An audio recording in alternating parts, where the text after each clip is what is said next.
Құрметті оқырмандар, сіздердің назарларыңызға орталық қалалық кітапхана қорына келіп түскен жаңа кітаптар топтамасын ұсынамыз. Жазушы Шәрбану Бисенованың «Жарық дүние» атты кітабында Зағипа хикаяты мен мөлтек әңгімелері ұсынылады. Даңқты өнерпаз актер Асанәлі Әшімұлының «Актер мен мың өліп мың тірілген» кітабына актердің өмірі мен өнер баянының жазбалары енген.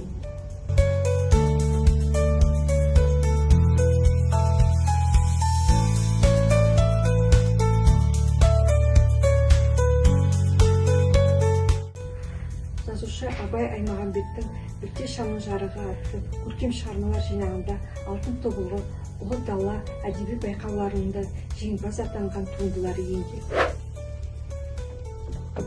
Бағдат Қалаубайдың «Нөсерлі күрең күзеді» детектив повестісінде кейіпкерлерінің ауыр тағдыры мен тауқыметті күндерін баяндайды. Құрметті кітап сүйер қауым, осы және басқа да жаңа түскен кітаптарды кітапханаға келіп алып оқуларыңызға болады.